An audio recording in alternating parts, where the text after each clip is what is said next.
Let's get the show on the road. It's really exciting to host this webinar today with our partners at SkyFi. My name is Pablo Fuentes. I'm a co-founder and principal at Makepath, and we are a custom software, GIS, AI open source specialist shop that really focuses on building user-centric applications using EO data and using other kinds of GIS data. And it is my pleasure and honor today to co-host this with my friend Tom Babb, who is the head of marketing at SkyFi. Hey, Tom. Hey, thanks for having us on, Pablo, and super excited for this conversation. Absolutely, absolutely. And today we're going to talk about EO and the new frontier of possibilities, right? So I think that we're in this really interesting, I think in hindsight, the moment we're living today is going to be seen as this, a golden age of ideas and of applications for EO data, because all of a sudden you went from historically data being much more difficult to access, and then it was the original EO model was built for governments and for large swaths of data.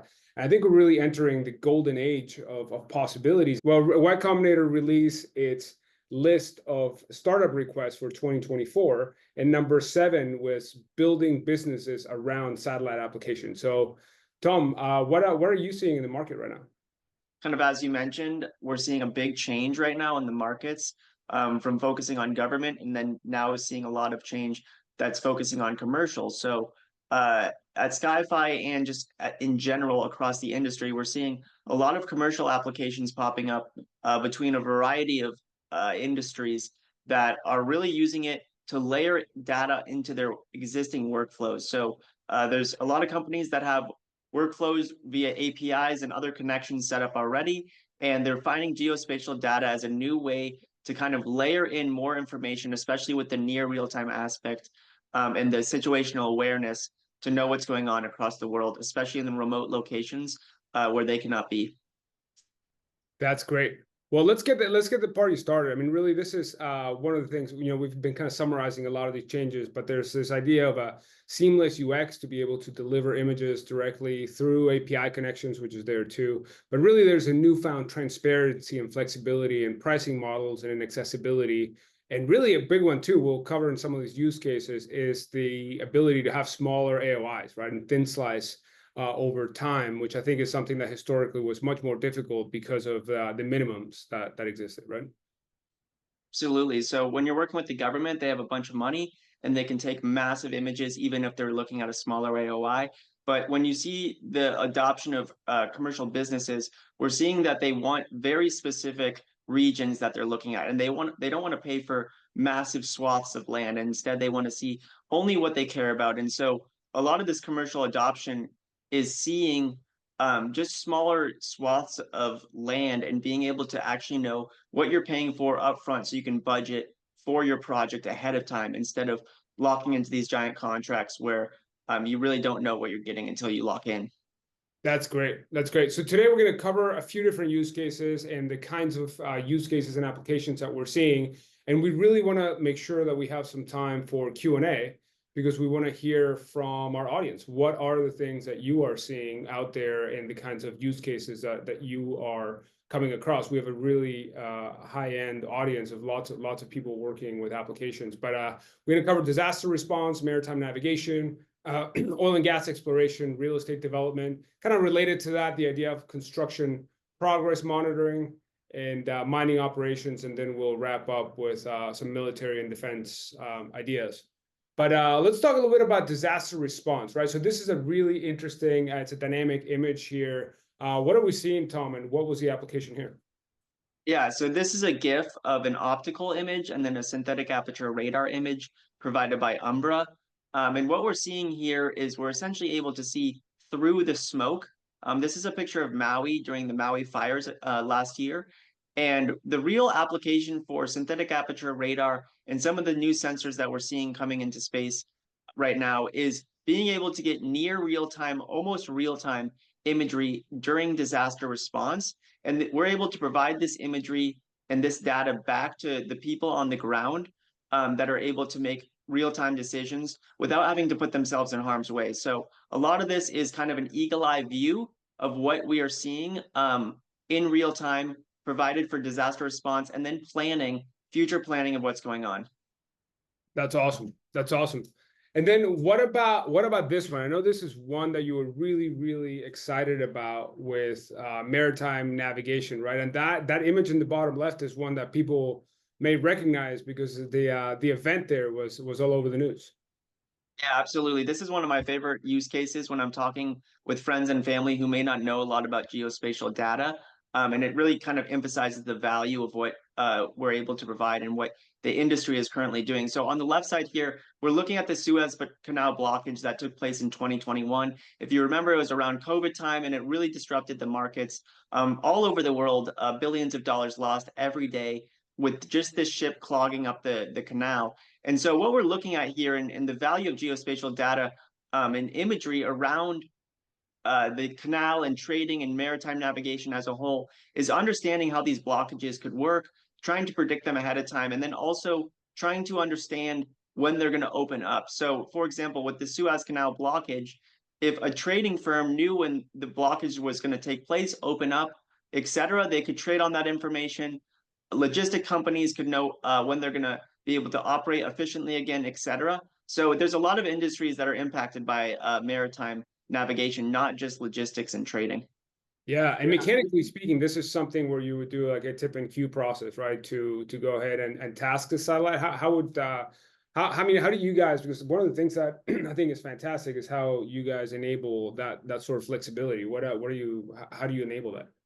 Yeah, absolutely. So this image on the left here is actually a 3-meter image from PlanetScope, which is planet provided by Planet Labs, one of the providers that we have available on SkyFi. But the tip and queue process of this would essentially look at finding a lower resolution image to see what's going on. Lower resolution is captured more frequently because it's much larger swaths. And so you find a lower resolution image that has an anomaly in it. In this case, the anomaly is a sideways ship in the canal, covering the whole canal.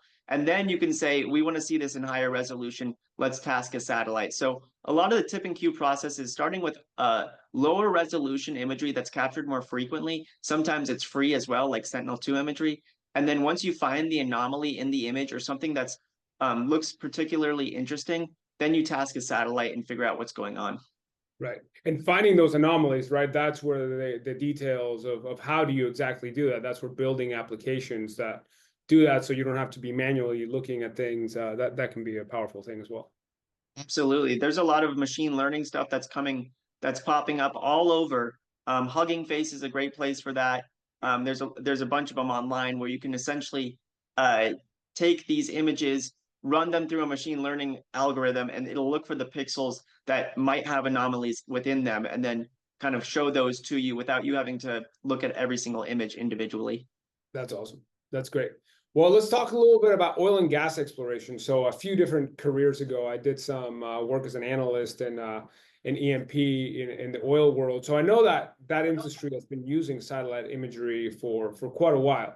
But let's talk a little bit about, what are some of the new edge case, like, interesting cutting edge things that are happening? Yeah, absolutely. So a lot of the remote sensing technology, where the value really comes in, is not needing to send people to the ground to know what's going on, because that's expensive. It can be risky. Sometimes there's liability associated with that.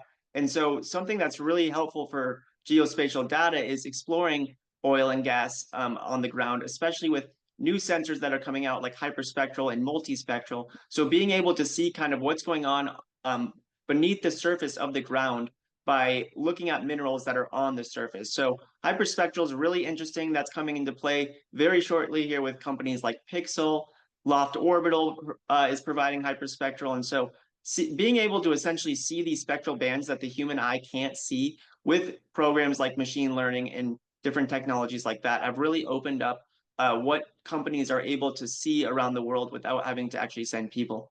Yeah, boots in the ground, then seeing those anomalies, right? So what is happening now that wasn't happening before, or where there could be opportunities that way as well. Absolutely. One thing on that real quick, I just saw Yeah, something on X coming right before this that Planet's new hyperspectral satellite is capturing data, and it's downlinking to Earth. So we're about to see a big revolution with this type of technology.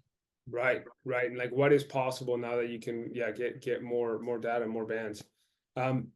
Let's talk a little bit about real estate development. We actually did a project where we combined satellite imagery with parcel data, right? So basically, we looked at, hey, if you look at that, our partners at Regrid, and we look at their parcel data, where have the parcels already split, but the dirt has not yet moved? So that way you can combine those data sets and then predict vectors of development. Where would it be a good idea to put your next gas station or your next supermarket and things like that?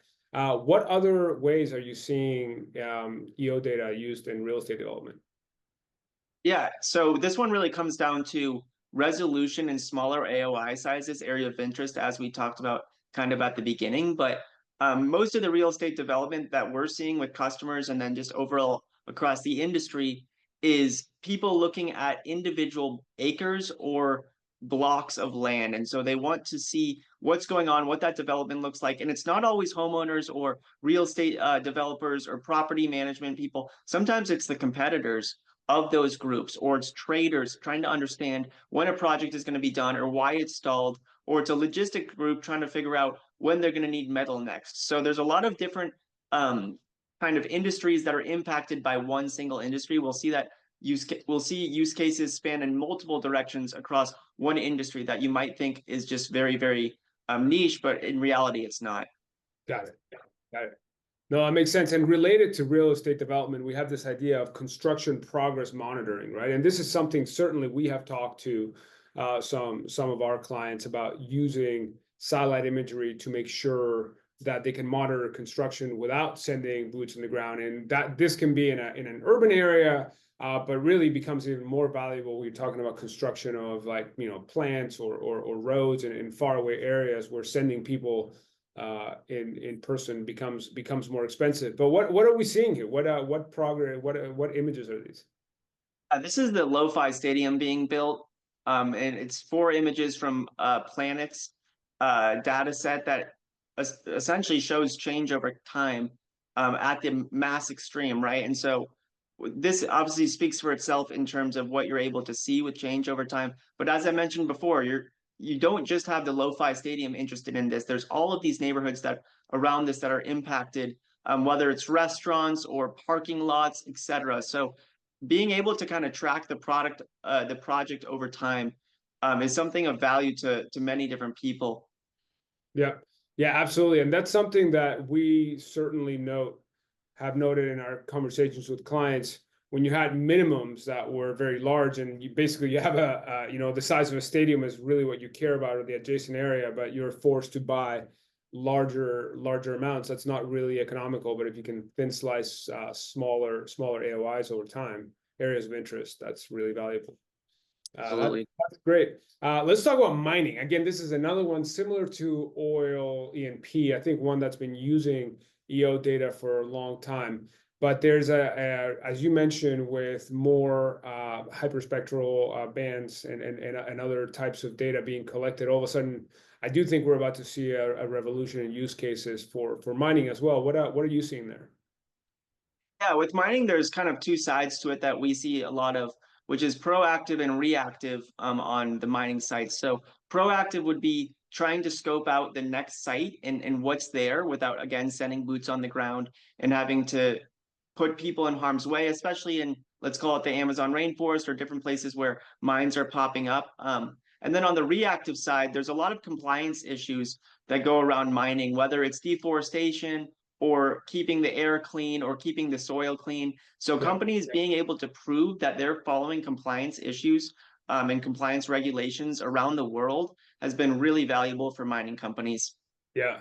And actually, one other use case that's really interesting is we were talking to a state agency in a state that has a lot of mining activity, and there's leases, right? So there's ways like a certain amount of time that companies have to go in and explore something, but then they have to, by contract, be out of there by a certain time. So we were looking at monitoring those particular areas, and we have built an application with our friends, our partners at Orbo, which was a similar use case, like monitoring protected areas and conservation easements for non-permitted activity as well. We did an entire webinar on that last month.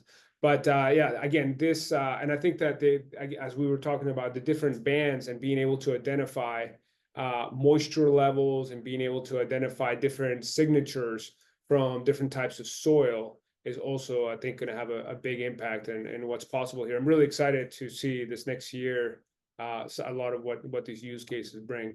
And here's the original use case, right? This is the reason why we start putting birds and taking pictures in the sky, military and defense. How has this evolved? I mean, is this still, kind of business as usual, or are there more ideas being explored here? I mean, it's definitely evolving, and it's going to continue to evolve.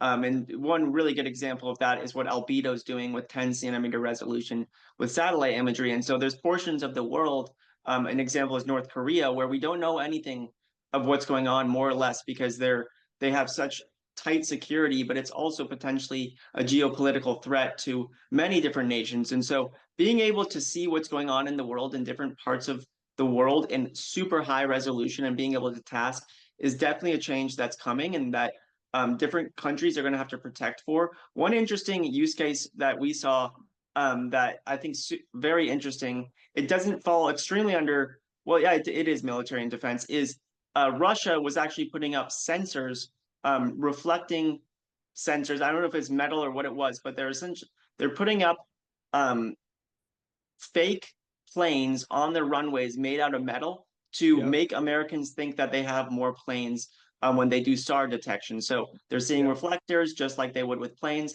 but really it's just a fake that's trying to, kind of throw us off. So it's interesting to see how different countries are combating what other countries are able to do. And it's kind of like it's a game, more or less. So it's been interesting to see that come. One other thing that, if you don't mind, one other thing that I'm very interested in on a personal level is open source intelligence, and seeing citizen scientists and different people on the citizen side use this technology in similar ways to military and defense. I'll give you a quick example. When the Ukrainian war started, there's a lot of people scraping stuff off social media and then using geospatial data, whether that was, open data like Sentinel-2 data, or tasking satellites to actually figure out what's going on and to kind of verify what they're seeing on social media.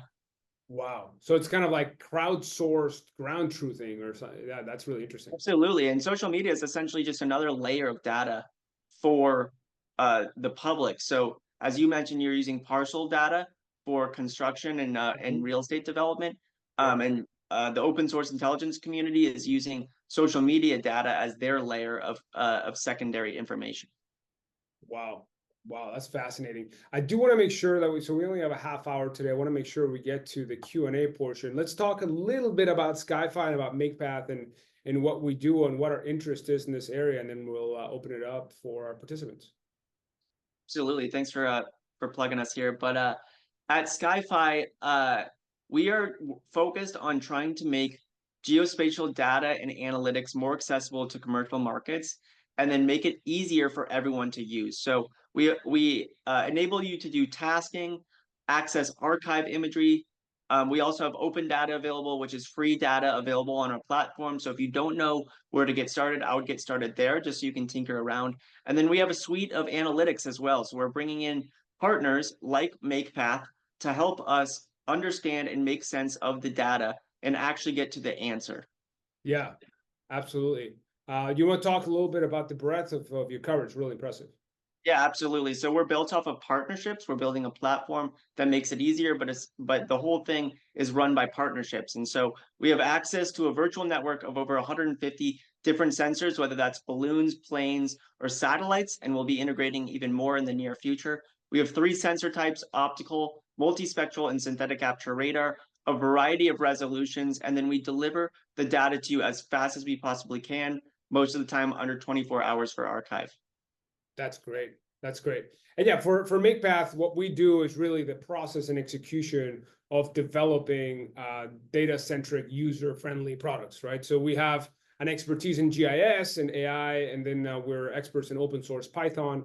And we're really focused on how do we get technology and data, which is what we're talking about here, and then connect with an actual user need, right? Because you can take delivery of, huge swaths of data, and then what are you going to do with that? And how are you going to make that usable? And how are you going to integrate that into your organization? And that actually is going to dovetail really nicely into the first question that I see in the chat here But that gets us to the place where we want to do Q&A. And there's a couple of people here who've already put a couple of questions. If you have a question, please, you can raise your hand or you can type your question in the chat. But we have Lali here who's saying, what are the biggest challenges that organizations face in integrating EO data and how can they overcome them? So what are you seeing? I mean, what happens? What's the actual, rubber meets the road of getting this data and then making sense of it?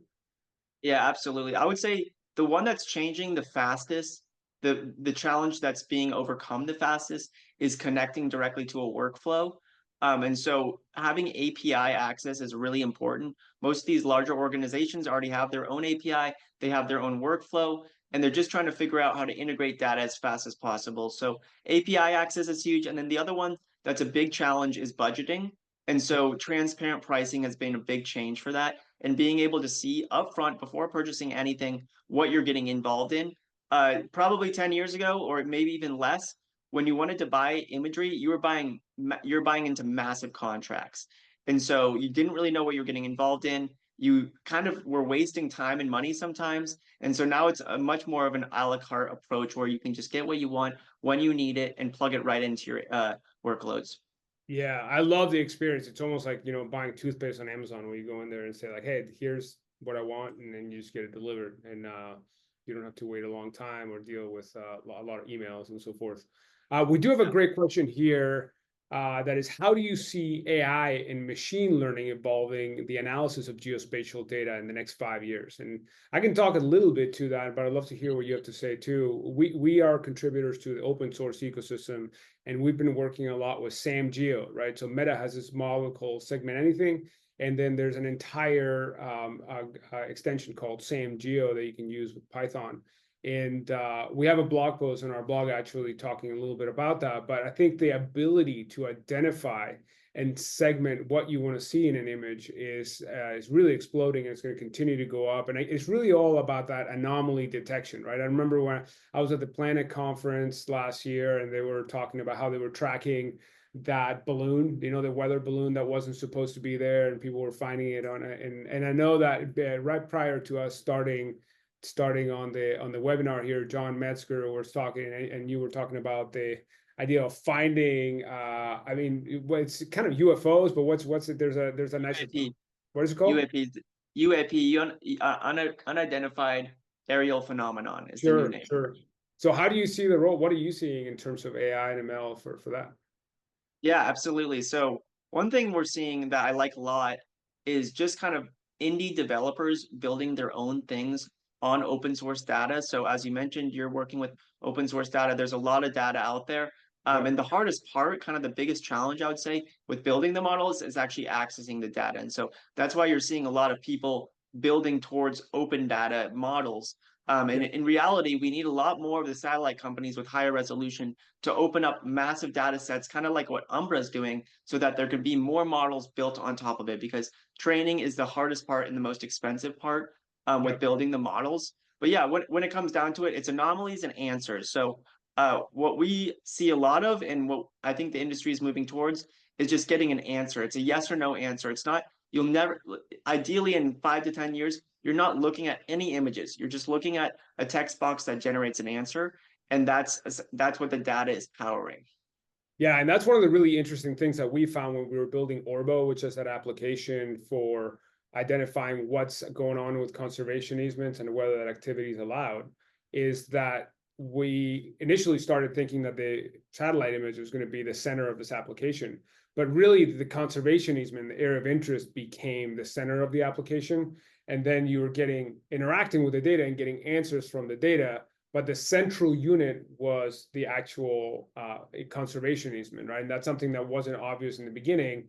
And then the technology serves that end user as opposed to leading with the tech, which I think is really big. So we also have another question here from Lali saying, are there surprising or unconventional use cases for EO data that have emerged recently? And I know we're going to have one about another webinar in this series that's going to be about, out there use cases and like what is really actually possible and like myths in EO. That's going to be, we're going to do another webinar on that. But let's talk a little bit of what are some of the more out there unconventional use cases that you've come across? Yeah, absolutely. I'll answer her question and Claire's question together, which Claire's question is, what are you excited for in the next 6 to 12 months? Yeah. And the unconventional stuff is really what I'm excited for. So the two that I'm really interested in, and I have a big focus at SkyFi on community efforts. So crowdsourcing is really big for us. And we have a Discord channel, by the way, if anyone in the audience is interested in joining, where we crowdsource a lot of answers. But what I'm most excited for is kind of crowdsourcing for good is what we're calling it internally at SkyFi. But I'll give you an example. A couple weeks ago, an Ecuadorian fisherman group was approached by pirates, and they were kicked off their ship, and they were floating in the ocean, and they were lost at sea, more or less. And so quickly, the crowd sourced a bunch of information, including geospatial information. It was a missing person case, and they found the people. It was community effort, a bunch of different data sources, including AIS data, which is a tertiary data that you can bring in with geospatial data, and then also just people predicting where the flow of the ocean would go. So it's like current predictions. It was super interesting. So missing people is one I'm really interested in, and the other one's hyperspectral. So with hyperspectral, we're going to be able to see, we joke around at SkyFi, but it's true, meth labs from space. So you can identify where a meth lab is if you have the spectral signature of meth, and Wow. then you can find those in cities and report it to the police department. So Wow. being able to see these very, very niche things we've never thought about with spectral signatures, I think will be incredible. What That's about that's you? that's what. Well, I mean, I can't top that. I don't think I can top the That's crazy. Gregorian fishermen and meth labs. But yeah, I think let's make sure we get to these other questions here, and we will cover some of these in our upcoming webinar on like the myths and possibilities of EO. But here's a couple. These are some interesting ones here.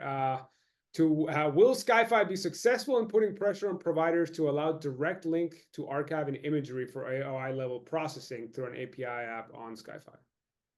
Got it, Matt. Oh, You're yeah. always coming. John Metzger's got the most interesting questions always. Yeah, here's what I'll tell you, Matt, without getting too deep. We're constantly trying to advocate for the customer with the providers, and we do believe that we have the best understanding of what the customer wants. And so conversations like this, questions like this, lead to us pressuring the providers on things that want. So a good example of that is a single EULA. We were able to consolidate all of the end user license agreements, also known as a EULA, into one for SkyFi platform. And that's something that's made it a lot easier for customers to purchase the data. So we're constantly trying to work to pressure them, but at the end of the day, they're the giants in the industry and they're kind of running the show. We're just trying to advocate for the customers and make sure that people are heard. That's great. I love that answer. Let's answer one last question here before we wrap up from Leon Chavez. To what extent, or Leon Chavez, to what extent do you think that advancements in satellite technology will make prices more accessible in the future? And I'm really excited about that question, because really that's how, when I was at North 51 and at that conference, and I talked to Luke and I talked to the folks from your team, really got excited about what this is going to mean for the future of pricing. So what do you think is going to happen? Yeah, there's one graph that comes to mind when I see this question. I'll post it on my LinkedIn after this so you can see it, anyone in the audience. But uh, it is an exponential line that just goes straight up of what's being launched into space. And so in the past 3 to 5 years, in the next 3 to 5 years, we are seeing that line go straight up. And so what that means to me and what we're seeing at SkyFi is supply is going way up. And when supply goes up, prices go down. So we believe that there's going to be a lot more in space. Indie developers, like smaller groups launching single CubeSats into space, or even cube constellations into space. So we're going to see a bunch more constellations taking pictures, and we hope that'll drive prices down. That's great. Yeah, it's going to start getting crowded up there. I know there's some issues already with Right. decommissioned satellites, but that's the topic for another webinar. Really appreciate everybody who came out today and the great questions, engaging questions. Tom, always fun to talk to you and hear your take on things and all the things you're seeing. And yeah, the next one will be fun. We'll talk about the some of the interesting out there requests that we're seeing, and then what is possible and what is not with EO data. Any closing Absolutely. words or thoughts? No, no, I'm really excited for the series of this, and great conversation, super easy. So welcome anyone back, and you can either hit Pablo or me up on LinkedIn, or find our websites, and we'd love to talk. So appreciate everyone coming on. Sounds good. Yeah, you can reach me at pablo@makepath.com. And what is your email, Tom? Yeah, I'm Tom at SkyFi.com. So would love to chat with anyone. Easy enough. Thank you. Have a great Tuesday. Take care. See ya.